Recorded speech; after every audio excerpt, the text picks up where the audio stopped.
The Dead Stars by Paz Marquez Benitez. Through the open window, the air steeped outdoors, passed into his room, quietly enveloping him, stealing into his very thought. Esperanza, Julia, the sorry mess he had made of life, the years to come, even now beginning to weigh down, to crush. They lost concreteness, diffused into formless melancholy. The tranquil murmur of conversation issued from the brick-tiled azotea, where Julian and Carmen were busy pottering away among the rosebuds.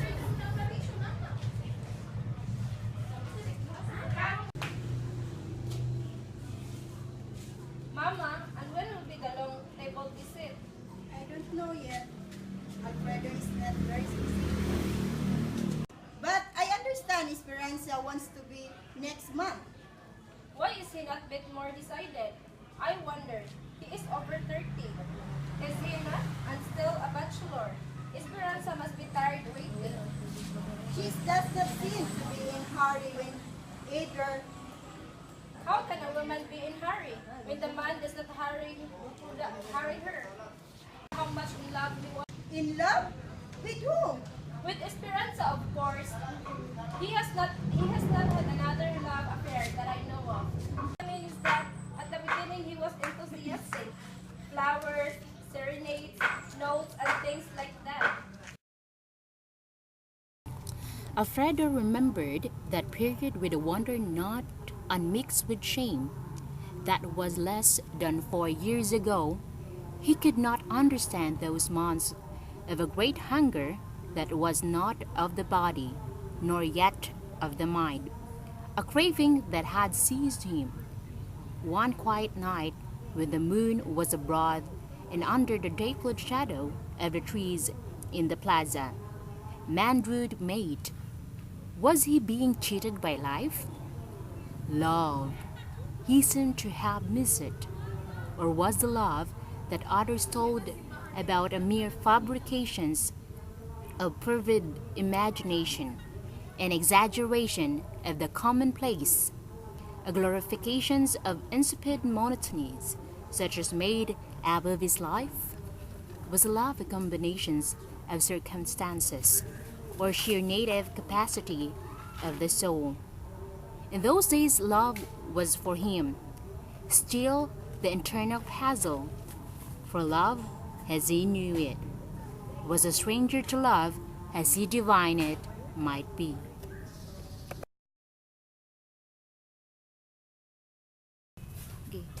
Sitting quietly in his room now, he could almost revive the restlessness of those days, the feeling of tumultuous haste, such as he knew it so well in his bodyhood when something beautiful was going on somewhere and he was trying to get there in time to see. Hurry, hurry, or you will miss it. Someone had seemed to urge in his ears, so he had avidly seized on the shadow of love and deluded himself for a long while in the way of humanity from time immemorial. In the meantime, he became very much engaged to Esperanza. Why would men so mismanage their lives? Greed, he thought, was that ruined so many? Greed, the desire to crowd into a moment all the enjoyment it will hold, to squeeze from the hour all the emotion it will yield. Men commit themselves with but meaning to do so, sacrificing possible future fullness of ecstasy to the craving for immediate excitement. Greed, mortgaging the future, forcing the hand of time or of fate. What do you think happened? I suppose long engaged people are like that. One now, 12 tomorrow. I think they are often recalled that war. They very far that the engagement has been allowed to prolong. Except I is a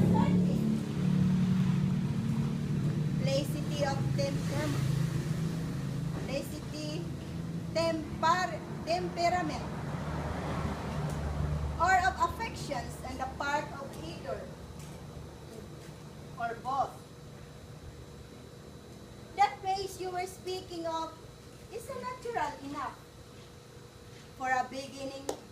Besides that, as I see it, was Alfredo last race with escaping youth.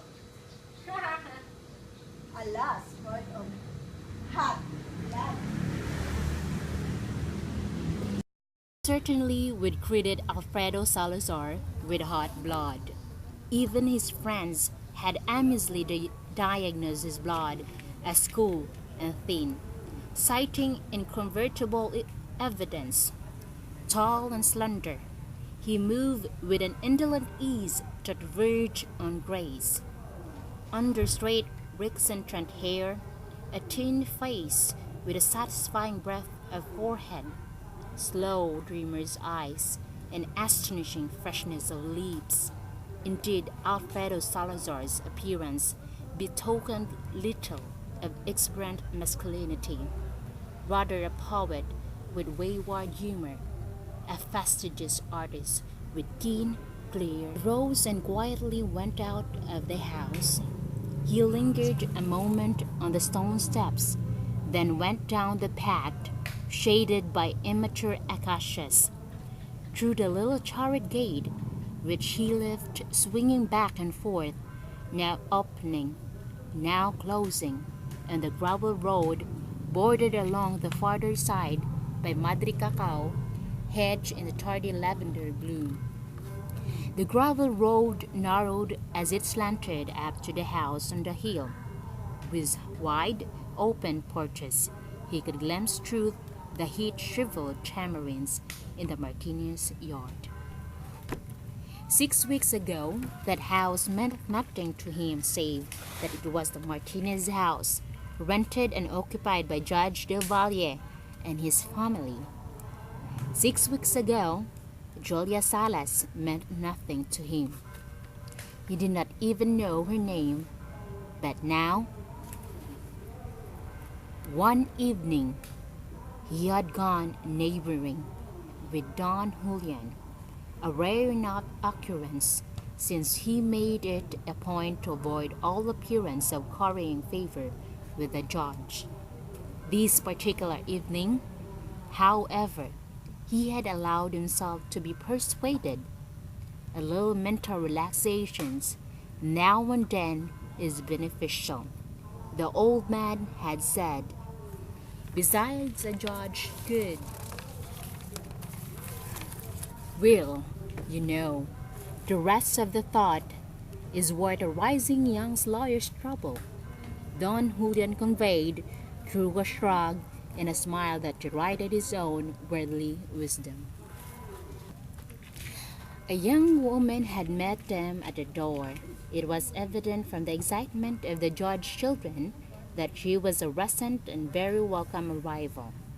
In the characteristic Filipino way formal introductions had been omitted, the judge limiting himself to a casual, "Oh yeah, Kristene," with the consequence that Alfredo called her Miss Del Valle throughout the evening.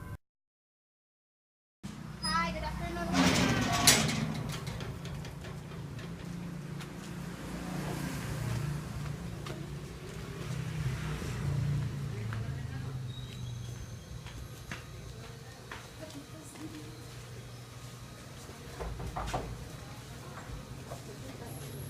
Hi! Hello! Please come in! Thank you. You can take a seat.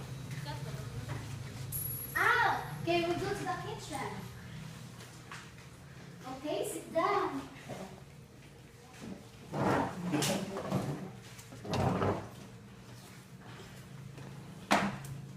So, how are you? Fine. How about you? I'm very Julia? Adela, I'm very much fine. you look so beautiful now and look young. The same as yours.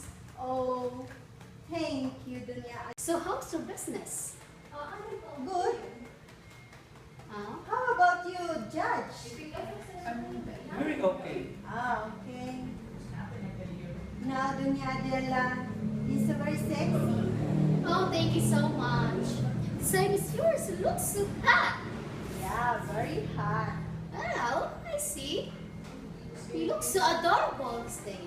Thank you, Doña Adela. He was puzzled that she should smile with evident delight every time he addressed her. Thus, later Don Julia informed him that she was not the judge's sister, as he had supposed, but his sister-in-law, and that her name was Julia Salas, a very dignified, rather austere name, he thought. Still, the young lady should have corrected him. As it was, he was greatly embarrassed and felt that he should explain. That is nothing. Each time I was about to correct you, but I remember a similar experience I had before. Oh, A man named Manalo. I kept calling him Manolo.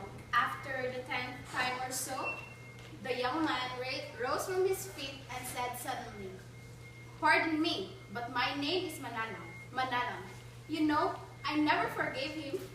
The best thing to do under the circumstances I have found out is to pretend not to hear, and to let other person find out his mistakes without help." As you did this time. Still, you look amused. Every time I was thinking of Mr. Manalo. Don Julian and uncommunicative friend, the judge, were absorbed in a game of chess. The young man had tired of playing appreciative spectator and desultory conversationalist, so he and Julia Salas had gone off to chat in the vine-covered porch. The lone piano in the neighborhood alternately tinkled and banged away as the player's mood alters. He listened and wondered irrelevantly if Miss Salas could sing. She had such a charming speaking voice. He was mildly surprised to note from her appearance that she was unmistakably the sister of the judge's wife, although Doña Adela was one of the different type altogether. She was small and plump, with wide brown eyes, clearly defined eyebrows, and delicately modeled hips. A pretty woman with the complexion of a baby and the expression of a likable cow. Julia was taller, not so obviously pretty.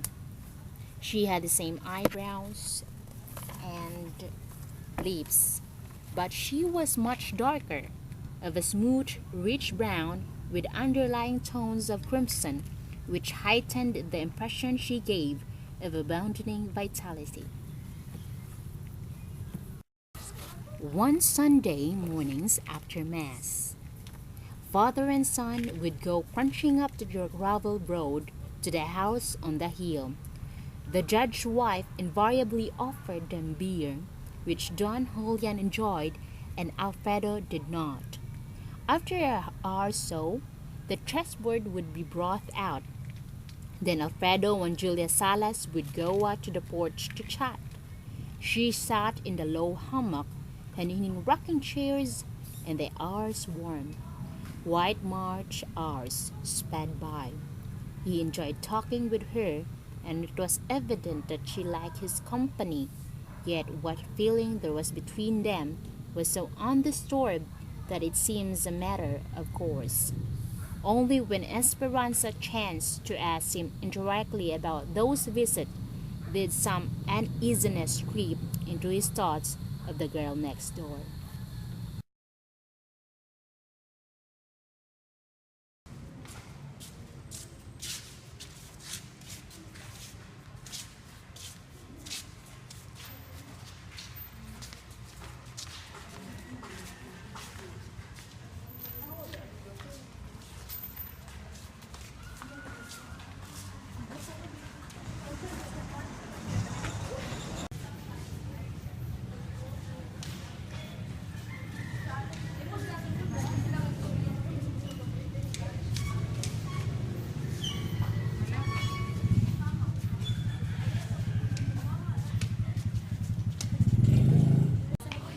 I wonder where's Alfredo. I haven't seen him around. Have you seen him?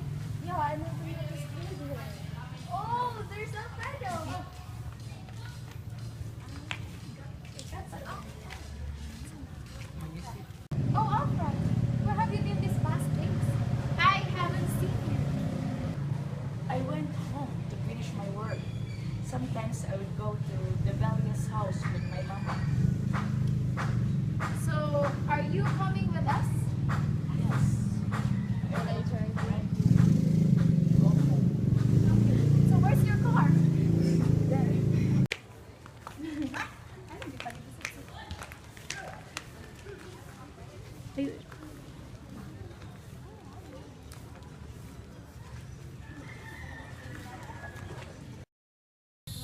She dropped the topic. Esperanza was not prone to indulge in unprovoked jealousies. She was a believer in the regenerative virtue of institutions, in their power to regulate feeling as well as conduct. If a man were married, why of course he loved his wife. If he were engaged, he could not possibly love another woman. That half-life told him what he had not admitted openly to himself, that he was giving Julia Salas something which he was not free to give. He realized that, yet something that would not be denied beckoned imperiously, and he followed on. It was so easy to forget what there, away from the prying eyes of the world, so easy and so poignantly sweet. The beloved woman, he standing close to her, the shadows around enfolding. Here, I find something. No, it's spirit Are you so old? and the heart's desire. There, the road is too broad, too trodden by feet, too barren of mastery. There, beyond the ancient tamarins, by the road upturned to the sun. In the darkness, the fireflies glimmer, while an errant breeze strayed from somewhere. Bring the elusive far away sounds as of voices in a dream. Mystery? That is so brief. Not in some, not in you. You have known me a few weeks, so the mystery. I could study you all my life and still not find it. So long? I should like to. Those 6 weeks were now so swift seeming in the memory, yet had they been so deep in the living, so charged with compelling power and sweetness, because neither the past nor the future had relevance or meaning.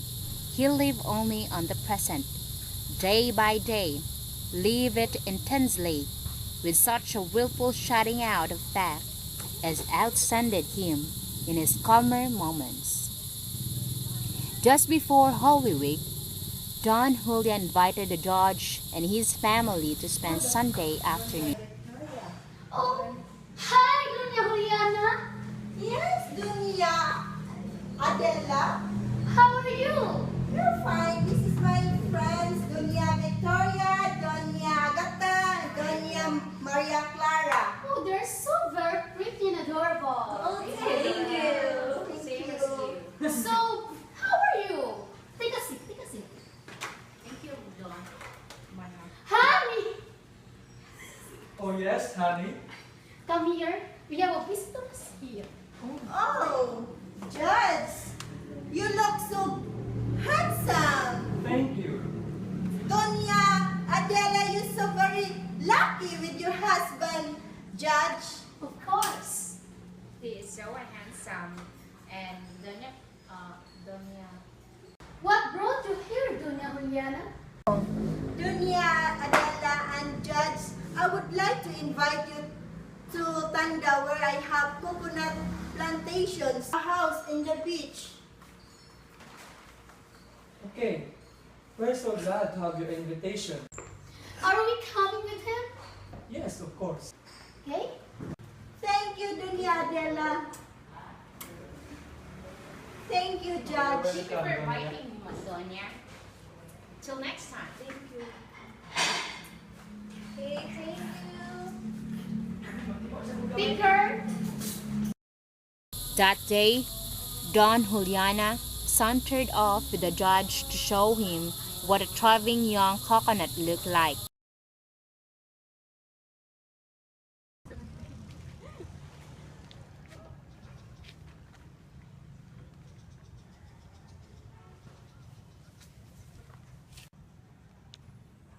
Oh my God,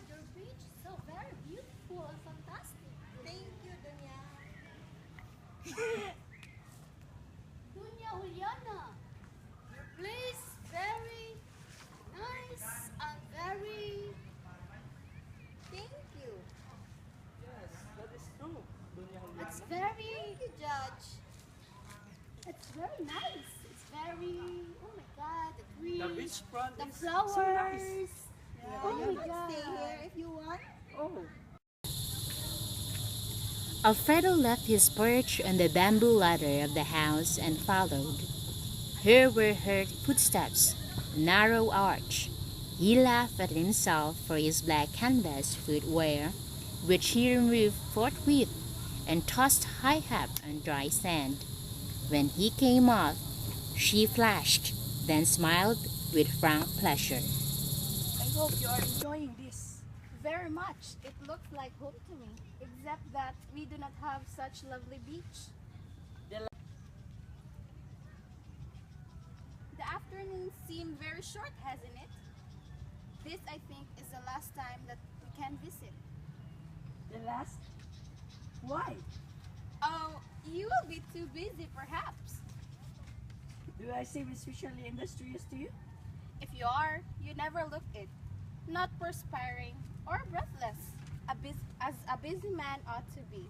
But Always unhurried, too unhurried, and calm. I wish that were true. A man is happier if he said, calm and placid, like a carabao in a mud pool. Who? I? Oh no! You said I am a calm and placid. That's what I think. So too. Shows the little we know ourselves. I should like to see your hometown. There's nothing to see. Little crooked streets, bunot roofs with ferns growing on them, and sometimes squashes. There is you. Oh, me? But I am here.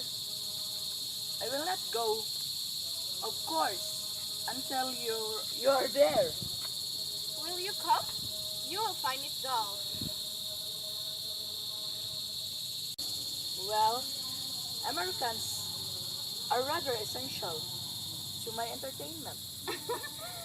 Well, we live on Calle Luz, a little street with trees. Could I find that? If you don't ask for Miss de Valle. I'll inquire about What? the house of the prettiest girl of the town.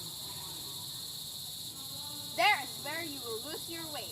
Now, that is not quite sincere. It is. As I thought you, at least, would not say such foolish words. Pretty is a foolish word. Tomorrow, I receive a letter from father and mother. They wanted me to spend the Holy Week at home.